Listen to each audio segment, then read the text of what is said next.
ओम गणेशाय नमः। ओम नमः शिवाय। मैं निखिल ज्योतिष आचार्य आप सभी का मेरे चैनल पर पुनः स्वागत करता हूं। आशा करता हूं कि आप सभी स्वस्थ होंगे। महादेव की कृपा आप सभी पर सदैव बनी रहे। ये वीडियो सिंह यानी कि लियो के लिए बहुत विशेष है, क्योंकि वीडियो है 4 से 10 अगस्त 2025 के साप्ताहिक राशिफल के बारे में। कैसा रहेगा आने वाला सप्ताह सिंह के लिए, लियो के लिए। जो मेरा साप्ताहिक राशिफल होता है वो प्रमुखतः चंद्रमा और उनकी गति पे आधारित होता है। चंद्रमा एक ऐसे विशेष ग्रह हैं, वैसे तो उनकी विशेषताएं बहुत हैं, पर साप्ताहिक राशिफल के संदर्भ में बात करें, पहला उनकी गति, बहुत तेज भागते हैं, 2.25 से 2.5 दिन में राशि बदल लेते हैं, तो पूरे हफ्ते में कई भावों में जाते हैं, कई राशियों में जाते हैं।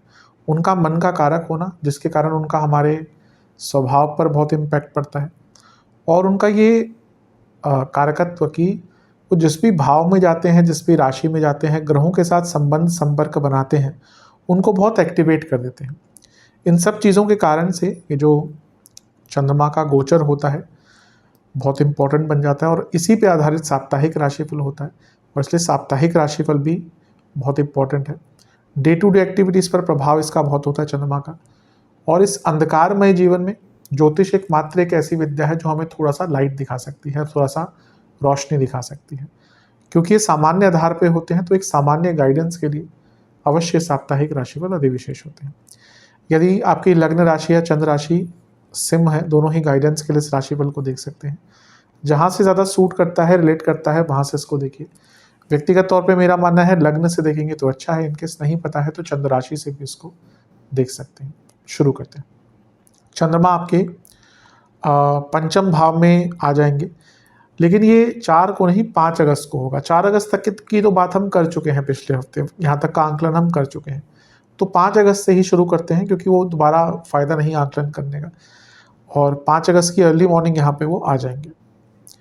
पंचम के चंद्रमा अच्छे ही माने जाते हैं।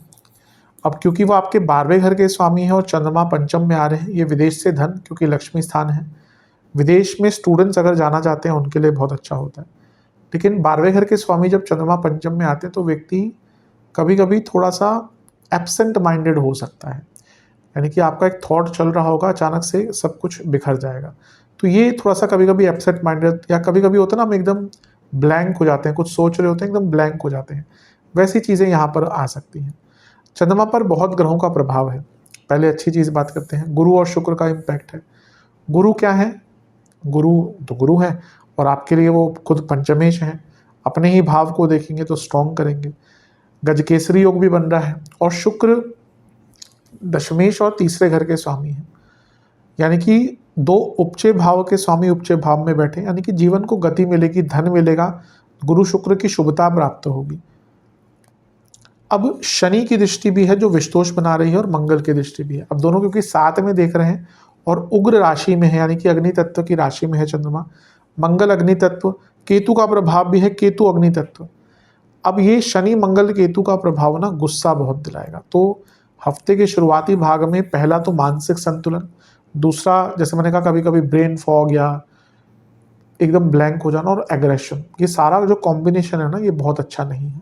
शांत रहिएगा, कम सोचिएगा, कम एनालाइज कीजिएगा, कम प्लानिंग कीजिएगा, सरलता से जीवन को बिताइए, अपने जीवन को एंजॉय कीजिए, बहुत अच्छा टाइम है।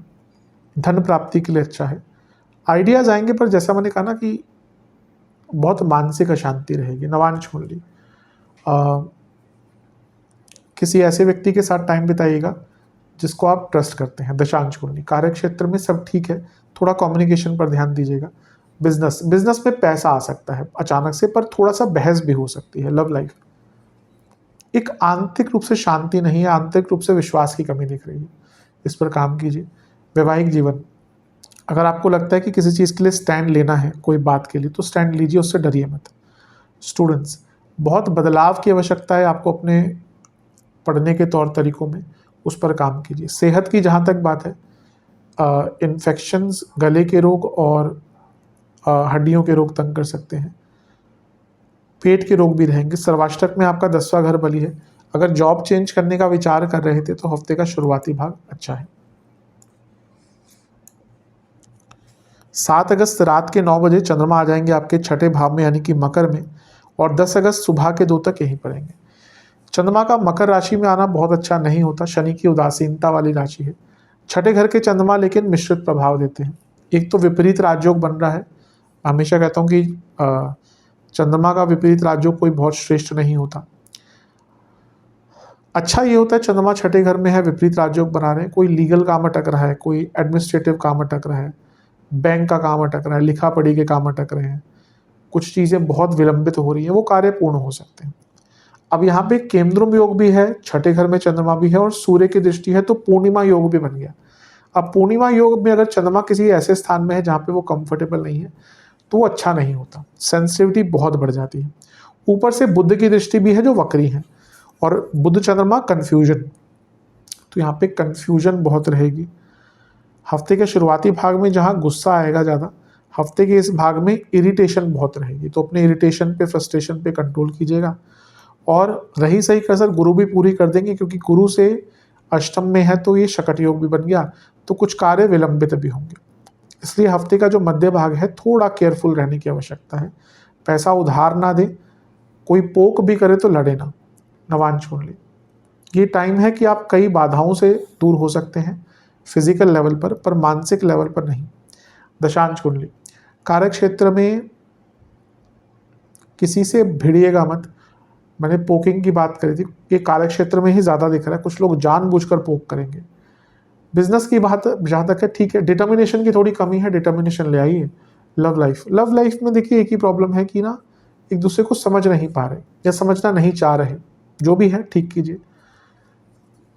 सेहत का, वैवाहिक जीवन शांति बनाकर रखिएगा, बहस आदि से बचिएगा। स्टूडेंट्स की जहाँ तक बात है, आपको थोड़ा सा ना एनालाइज करना पड़ेगा कि आप कहाँ पर हैं, कहाँ पर से स्टार्ट किया था, क्या गलतियाँ कर रहे हैं, इस पर विचार कीजिएगा। ये टाइम उसके लिए बहुत अच्छा है।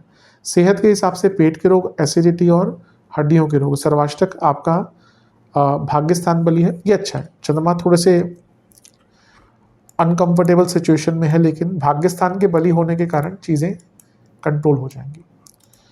चंद्रमा आपके सप्तम भाव में आ जाएंगे 10 अगस्त को सुबह के 2 बजे, और सप्ताह के अंत तक यहीं पर रहेंगे। चंद्रमा का सप्तम में आना एक प्रकार से न्यूट्रल माना जाता है। अब यहाँ पे ग्रहण दोष भी लग गया,